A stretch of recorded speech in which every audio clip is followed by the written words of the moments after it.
Hello students, we are back for the classes of industrial microbiology.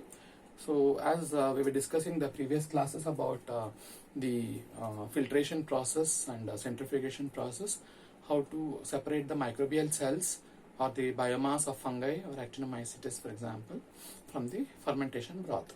Okay, so today's class we will be learning about the concepts of downstreaming process, product recovery related to distillation, then solvent extraction and reverse osmosis. So these are the various techniques where we use, these are models which you will understand faster how to recover the product. Let's say for example, some product will be very heat sensitive. So what procedure should be followed? Some are having some relative volatility differences.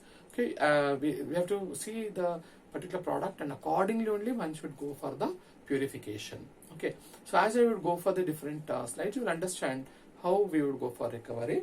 Enzymes usually, just to brief out, distillation is done for alcoholic beverages, solvent extractions where you have a solvent like acetone, okay, which is very heat sensitive, how to go for the product recovery, and reverse osmosis, which is usually done for enzymes. Okay, with this introduction, I'll be telling you about the various types of product recovery. Okay.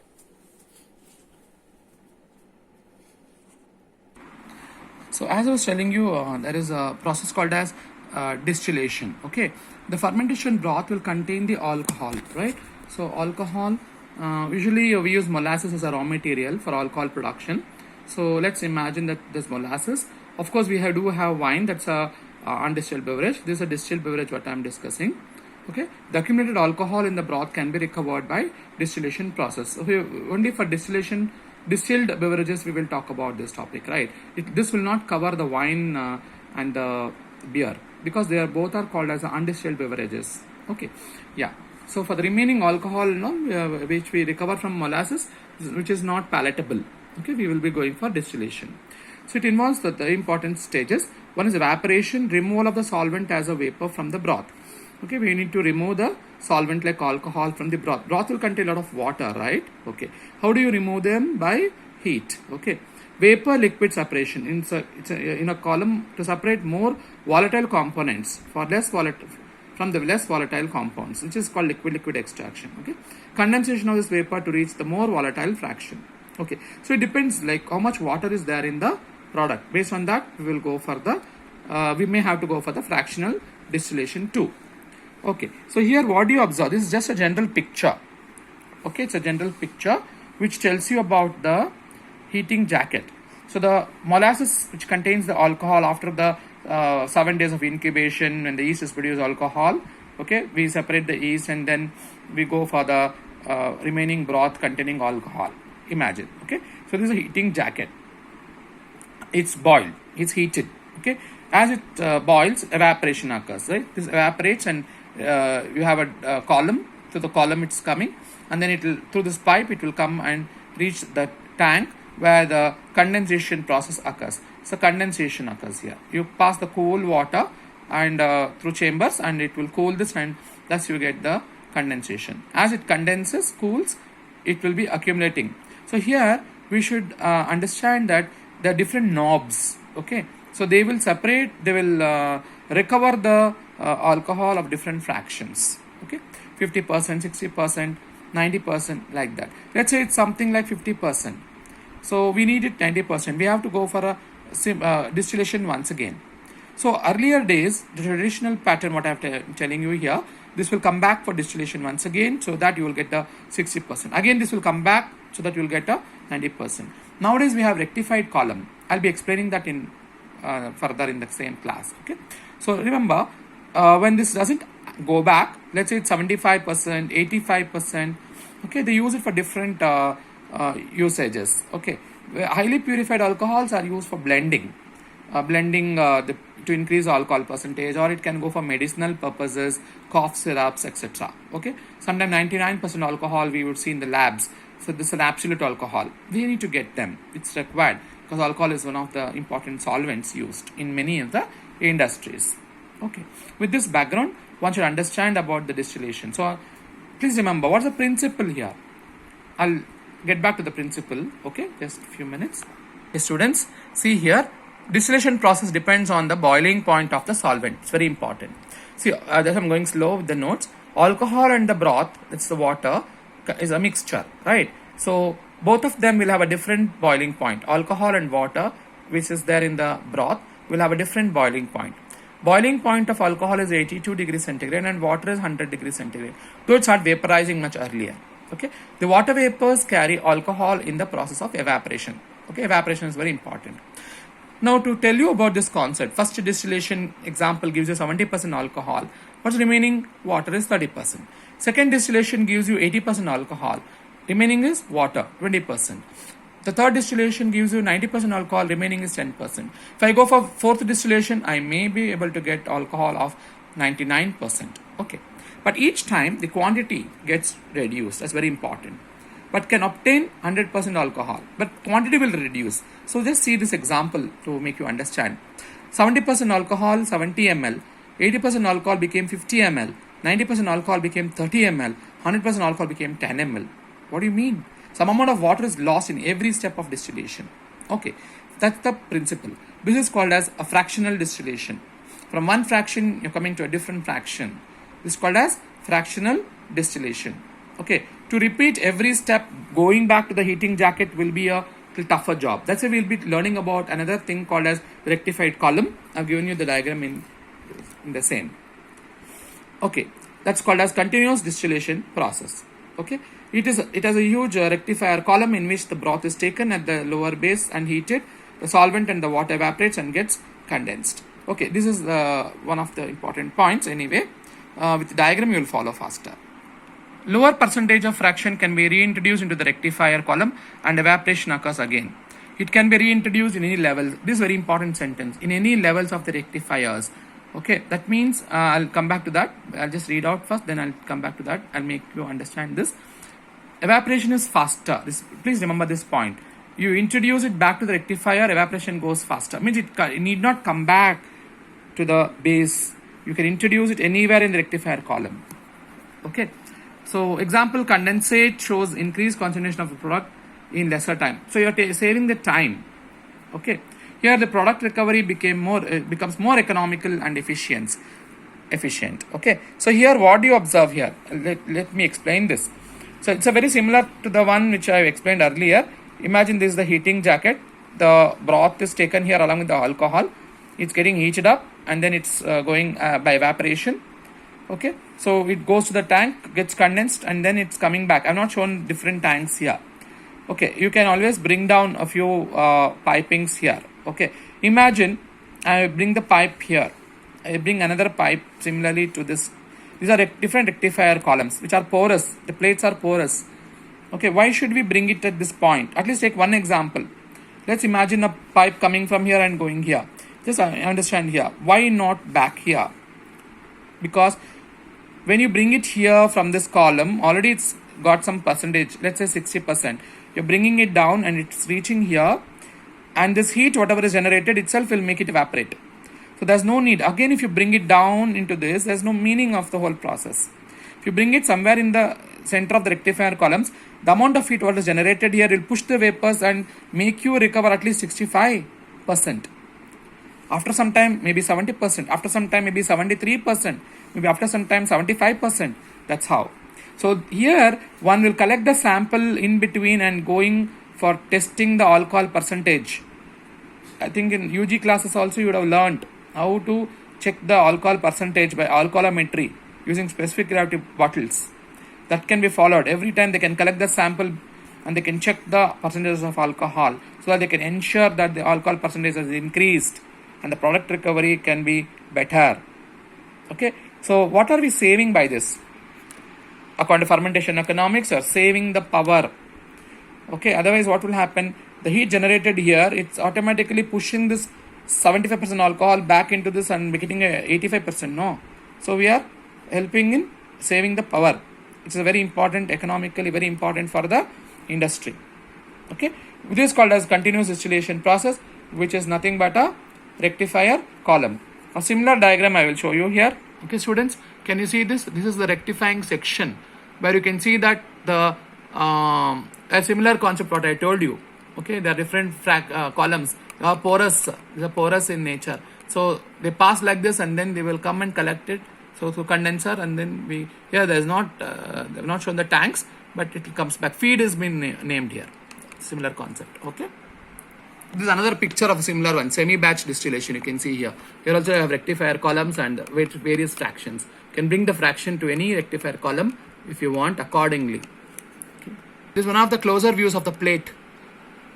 The rectifier column plates. Where it's porous. This is another picture of a similar one.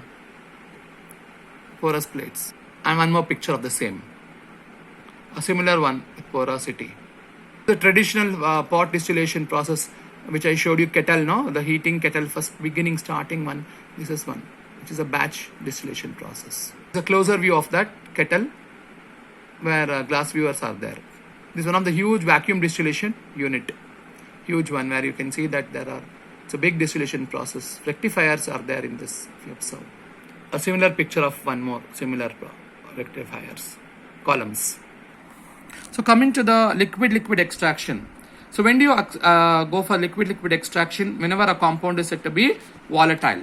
Okay, so here you can see a volatile compound like acetone, vinegar production, acetic acid production will be there, no? So that time we have to go for liquid extraction where you cannot heat it. Okay, you cannot go for distillation process. That time we will go for liquid extraction. What we have to understand basically here is volatility of a solute by volatility of a solvent. Okay, a solute is benzene, solvent is the toluene. What is the relative volatility? 2.5. Always remember, when you calculate it like this and you get relative value RV value above 1, that means that particular product can go for distillation, heating. It can be done. When it's very close by, then it is difficult. Below 1 means we cannot go, even though it's not a heat sensitive compound. Please listen properly. Even though it's not a heat sensitive compound, when the relative value is said to be having a value lesser than 1, okay, that time we cannot go for any process like distillation. Okay, we should go for liquid extraction. Okay, so two compounds having different volatility, then we can it is suitable. Okay, but if we can go for distillation, but it's not a compound which is heat stable. It's a heat labile, sensitive. Even though the RV value is more than 1, we cannot go for distillation in this case. Why? Because it is heat sensitive. Okay, so that means to understand liquid extraction, please listen properly. Two things are important. Number one, heat sensitive product, even though it has got a difference of RV values more than 1, still we should go for liquid extraction only because it is heat sensitive. Okay, that's important. And when do you go for liquid extraction? Second point, when the RV value is said to be less than 1, we have to go for this even though they are not a heat sensitive compound. Children, do you understand the 2 points? Okay, fine. So I'll go back here. Only when RV relative volatility is more than 1, it can be subjected to distillation. But in solvents like toluene, it can be subjected to distillation, and hence it has to be recovered by liquid extraction only because it is heat sensitive. Or even if a compound is heat sensitive, okay, is having lower relative value, then it has to go for liquid extraction. Okay, I've taken a typical example here to understand. Let us say I want to remove extract acetone in the purified form. Okay, acetone is in water, it's in the broth now. This is only common separator, that's all, which is used in the chemistry labs, where you can take two liquids and separate them, separating funnel. Okay, so we take let's say that's taken, and you add the second solvent called ethyl acetate. So I've added ethyl acetate to this previous one and agitate it for 1 or 2 hours. Imagine the same thing should be done in industry for a huge container, big container. Okay, so there's an emulsion created, agitation is created.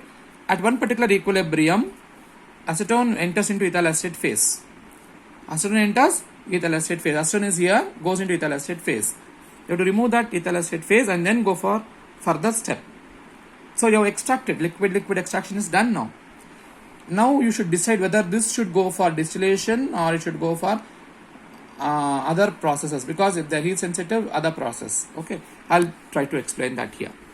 So now you have to decide. Now we have to separate acetone and ethyl acetate, correct? No, whether we can go for distillation or whether we can go for different chromatography technique.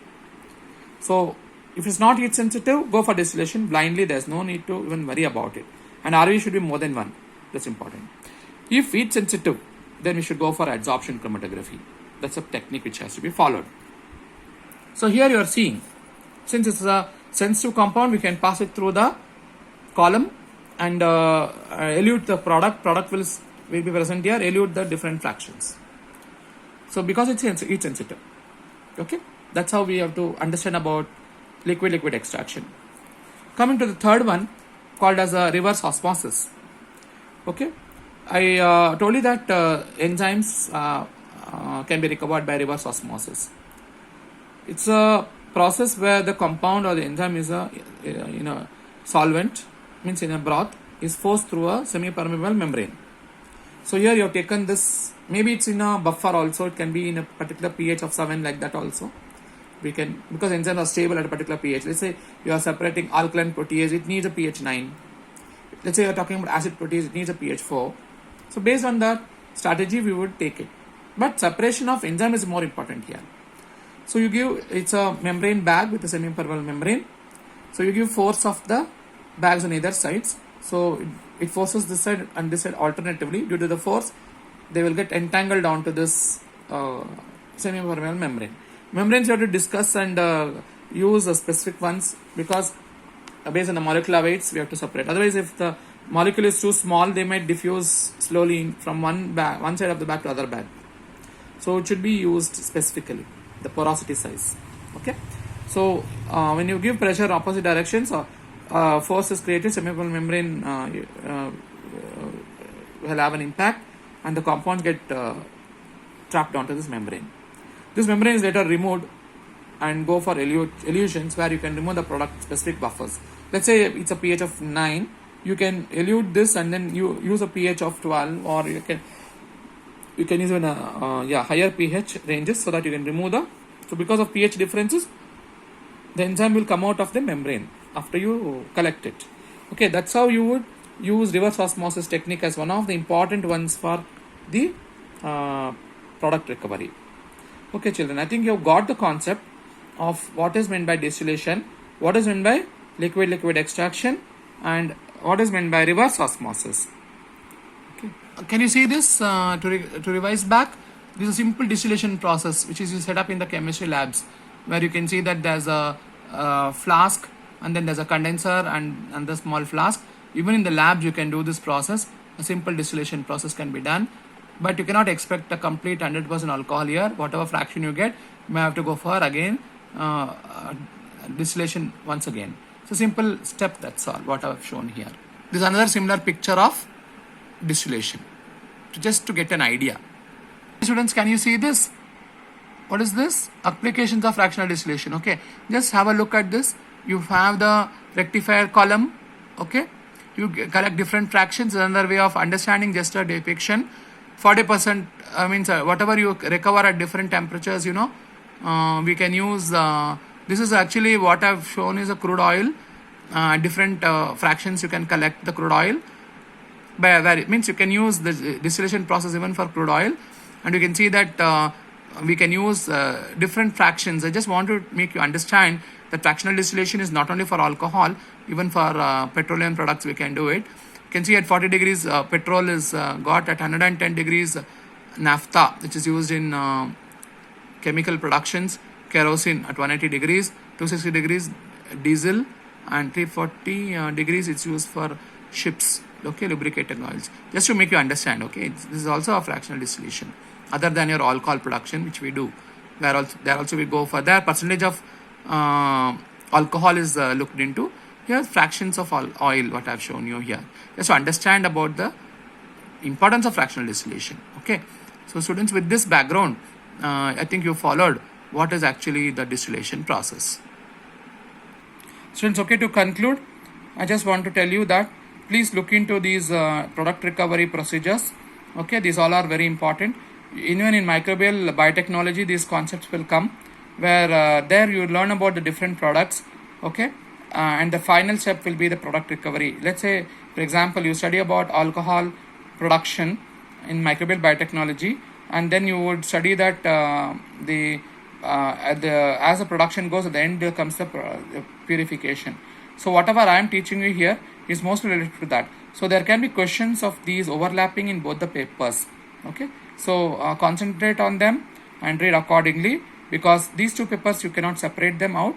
Both of them are very much interlinked. Okay, so whatever you learn here, distillation or whatever, reverse osmosis and all those things come in that. So use this notes, use these points, whatever we discuss, and that will be helpful for the product recovery in the microbial biotechnology. Okay, both are interrelated topics. Okay, yeah. Students who are having the seminars related to this, please share the information with your friends. Okay, this is my regular classes, what I'm trying to teach you. So please see that the informations are passed on and prepare well. I will be teaching you even the intellectual property rights in future classes after we complete this downstreaming process. Okay, yeah. Take care, be safe.